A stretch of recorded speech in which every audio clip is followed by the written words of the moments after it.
What if one man could make an entire nation whisper? What if a knock on your door in the middle of the night meant you would never be seen again? And what if the man behind it all smiled while millions lived in fear? This is the story of Joseph Stalin, the leader who ruled not through love, not through loyalty, but through fear. The year is 1920. Snow falls silently across Russia. Factory chimneys spit black smoke into frozen skies. Boots crunch across icy streets, and somewhere in the shadows of the newly formed Soviet Union, a man waits. He wasn't the loudest revolutionary. He wasn't the most charismatic. He wasn't the obvious choice. But sometimes the most dangerous men are the quiet ones. Born as Yoseb Jugashvili in Georgia, Stalin grew up in poverty, violence, and humiliation. His father was an alcoholic. His childhood was marked by beatings, illness, and scars that stayed with him for life. Some historians believe this pain shaped the man he would become. Cold, calculating, patient. And when Vladimir Lenin died in 1924, the power struggle began. And Stalin had no intention of losing. But that was only the beginning.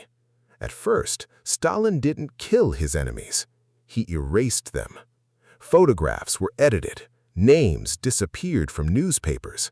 Friends suddenly became traitors. Even old comrades from the revolution vanished. By the 1930s, Stalin had become the unquestioned ruler of the Soviet Union. But ruling wasn't enough. He wanted absolute control. And absolute control requires absolute fear. Then came the secret police, the dreaded NKVD. Men in dark coats, black cars arriving after midnight, neighbors peeking through curtains, too afraid to speak. Because everyone knew, if they took you, you might never come back.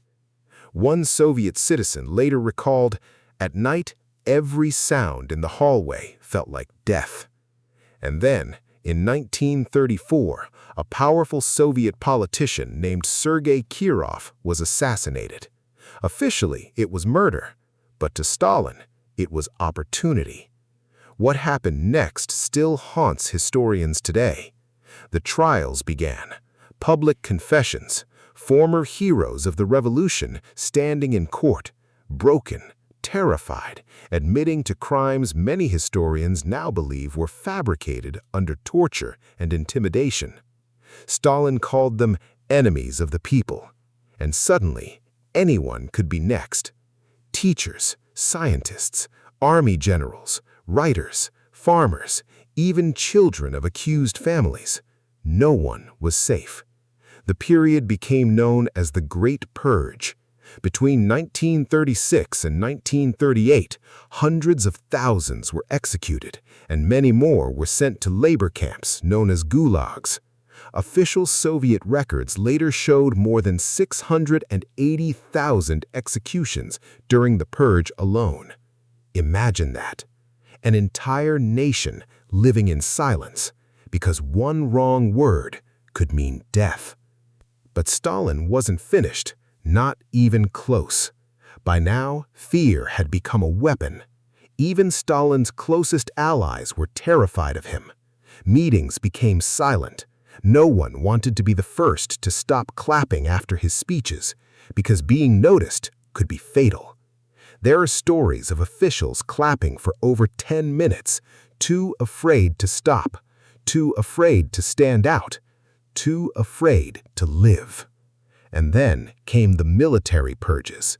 Top commanders of the Red Army were accused of treason, executed, disappeared. Some of the very men who helped build the Soviet state, destroyed by the man they served.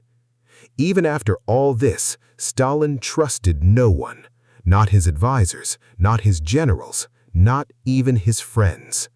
Because paranoia had become his kingdom, and Stalin was its king. But what happened inside his final years may be the most chilling part of all. March 1953. Inside a guarded dacha near Moscow, Stalin collapses. For hours, no one enters his room. Why? Because his guards were too afraid to disturb him, too afraid to make the wrong move, too afraid of the man who had spent decades teaching them fear. By the time help arrived, it was too late. Stalin died on March 5, 1953, and in one final twist, the fear he created may have helped kill him. Is that justice or something darker? Joseph Stalin built one of the most feared regimes in modern history. He transformed a nation, industrialized an empire, defeated enemies. But at what cost? Millions suffered under policies of repression, imprisonment, and terror. And even today, historians still debate where ambition ended and paranoia began. Because perhaps the greatest mystery isn't how Stalin ruled through fear. It's this: did he ever truly trust anyone? Or was he the first prisoner of his own terror? If you have your own theory, comment below. And if you want more dark, untold stories from history, subscribe now, because the next story may be even darker.